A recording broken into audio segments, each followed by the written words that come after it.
It's a Minimalist Monday edition of Optimal Living Daily, episode 2299, 10 Odd Little Minimalist Things I Do by Babauta of Zen Habits.net, and I'm Justin Malik.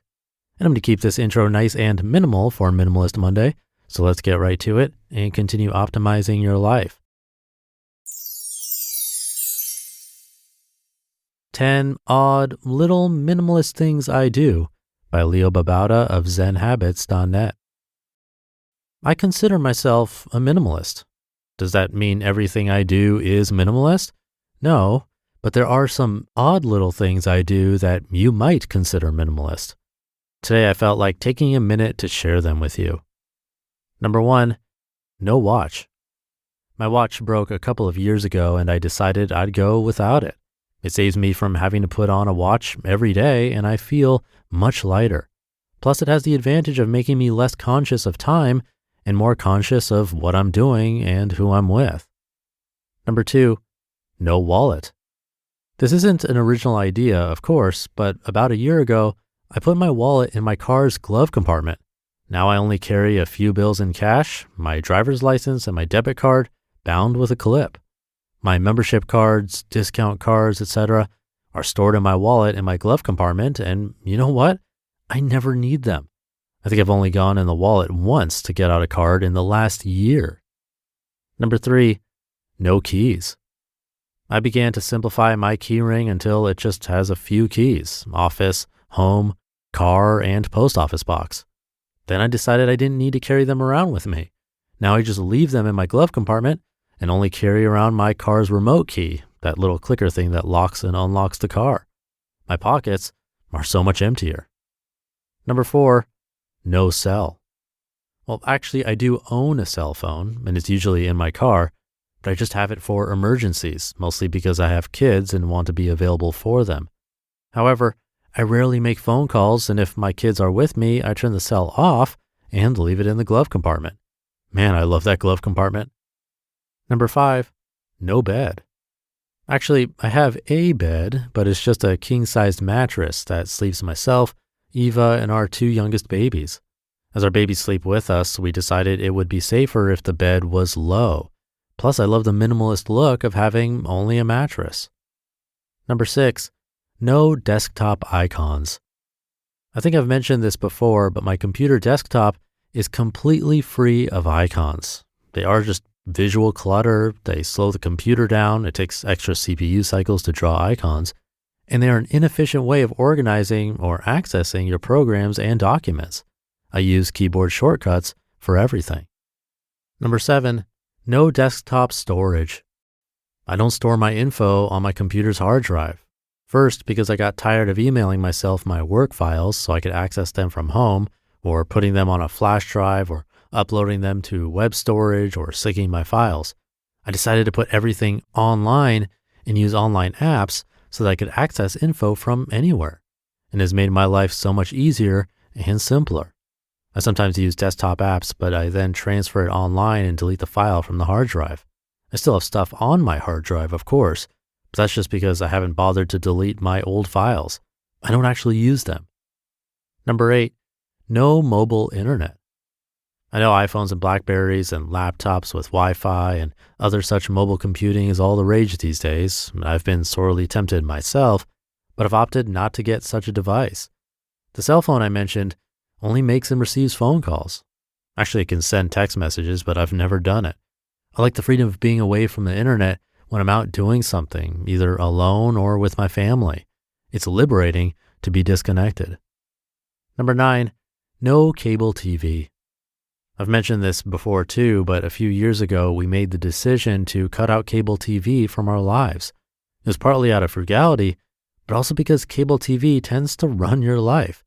There's so much junk, entertainment, on cable that you never do anything else. For a few months, we used rabbit ear antennas to get the few free channels they have here on Guam, but we soon scrapped them too. Now we watch DVDs, but not even every night. In fact, we haven't watched a DVD for a few days now. Instead, we do miraculous things like read and talk and go outside. And number 10, no Ipod. My teenage daughter has an iPod. It's almost always hooked into her ear. It makes conversation difficult. I have a cheap MP3 player that I bought for running, but it made running less enjoyable for me. Now I run with only my thoughts and nature in my head, and I go places without the distraction of constant music. It's nice. You just listened to the post titled 10 Odd Little Minimalist Things I Do by Babauta of Zen Habits.net.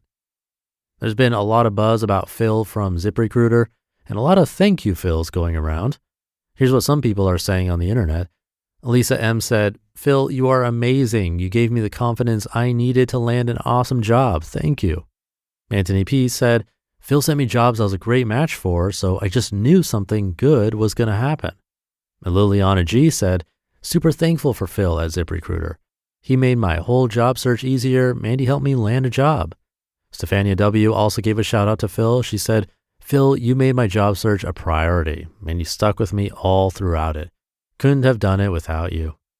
There sure is a lot of love for Phil at ZipRecruiter. In fact, that Phil sounds like someone you want in your corner, especially if you want your job search to be easier. And who wouldn't? All you have to do is team up with Phil from ZipRecruiter and let Phil fill your life with a new, fulfilling job. That's a lot of Phils and a lot of thank you Phils. What job will Phil help you discover? Find out at ZipRecruiter.com. Once again, that's ZipRecruiter.com. And thank you to Leo for the Minimalist Monday post. You might have been able to tell that this one was written quite a while ago. He mentioned no iPod, and now with iPhones, you pretty much have everything in one place, possibly even your wallet on your phone. So times have definitely changed.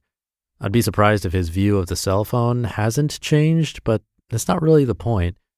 I'm sure there are things that you do that if you were to really think about it, are quite minimal and not what most people do.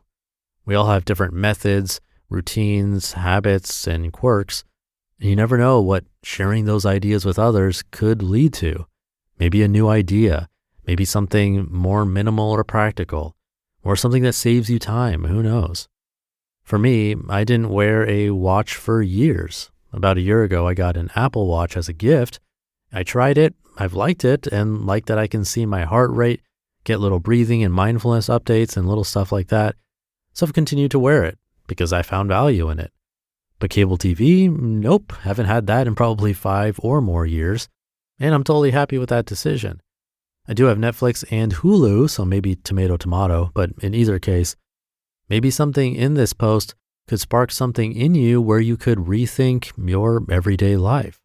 You never know what kind of impact a tiny little change could make. Personally, this has motivated me to go through my keychain, which has definitely gotten out of control. I have no idea what's on there. If there's something you do that you think is really minimal that others don't do, and you'd like to share it with me and or listeners of this show, let me know. You can get in touch at oldpodcast.com or simply replying to my weekly newsletter, also at oldpodcast.com. I'd love to hear what you're doing. But that should do it for today. Thank you for being here and listening to me and for subscribing to the show. And I'll be back tomorrow reading to you where your optimal life awaits.